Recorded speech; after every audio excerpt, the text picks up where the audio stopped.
ویسے تو انسان کو بے شمار امراض کا سامنا کرنا پڑتا ہے اور اس تکلیف دہ ٹائم میں انسان اپنی حفاظت کے لیے بہت کچھ کرتا بھی ہے، لیکن اگر انسان کو اپنی امراض کی علامات کا پتہ چل جائے تو اس کو علاج کروانے میں بھی آسانی ہوتی ہے۔ جسم کے اجزاء میں سے ایک جز ہمارے گردے ہیں۔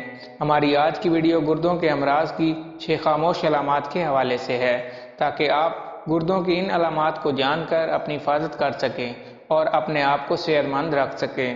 اگر آپ بھی ان معلومات سے آگاہی حاصل کرنا چاہتے ہیں تو ہمارے ساتھ جڑے رہیے، لیکن اس سے پہلے اگر آپ نے ہمارے چینل کو سبسکرائب نہیں کیا تو پلیز ہمارے چینل کو سبسکرائب کریں، ویڈیو کو لائک کریں، شیئر کریں۔ تو چلیے ویڈیو شروع کرتے ہیں۔ گردے ہمارے جسم میں گمنام ہیرو کی طرح ہوتے ہیں جو کچرے اور اضافی مواد کو خارج کرتے ہیں، جبکہ یہ نمک، پوٹاشیم اور ایسڈ لیول کو بھی کنٹرول کرتے ہیں، جس سے بلڈ پریشر معمول پر رہتا ہے۔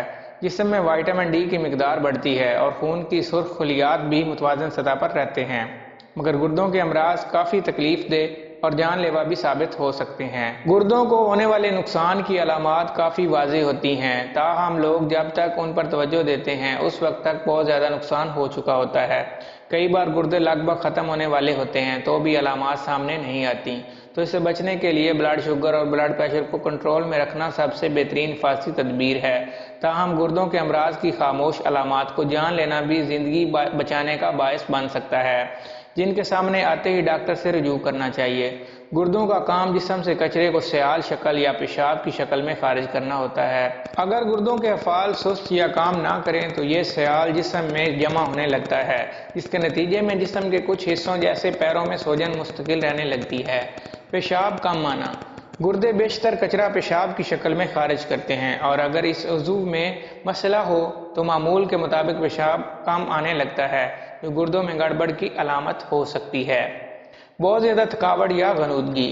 گردوں کے افعال میں کسی فرد کی ہیموگلوبن کی سطح کو ریگولیٹ کرنا بھی شامل ہے۔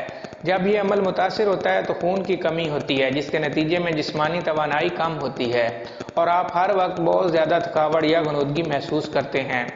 کھانے کی خواہش ختم ہونا، متلی یا سوچنے میں پریشانی۔ یہ مسائل اس وقت سامنے آتے ہیں جب کچرا جسم سے خارج ہونے کے بجائے جسمانی نظام میں جمع ہونے لگتا ہے اور جسم کے دیگر حصوں جیسے معدے اور دماغ کو متاثر کرنے لگتا ہے۔ بلڈ پریشر میں اضافہ۔ ایک بار گردوں کو نقصان پہنچ جائے تو وہ بلڈ پریشر کو مؤثر طریقے سے کنٹرول نہیں کر پاتے، جس کے نتیجے میں شریانوں میں خون کا دباؤ بڑھتا ہے، جو شریانوں کو کمزور کر کے گردوں کو مزید نقصان پہنچاتا ہے۔ دل کی دھڑکن میں خرابی۔ اگر گردوں کو نقصان پہنچے تو جسم میں پوٹاشیم کی مقدار بڑھنے لگتی ہے، جو دل کی دھڑکن میں غیر معمولی تیزی کی شکل میں سامنے آتی ہے۔ اگر آپ کو ہماری ویڈیو اچھی لگے تو ہمارے چینل کو سبسکرائب کریں، ویڈیو کو لائک کریں، شیئر کریں۔ Thank you.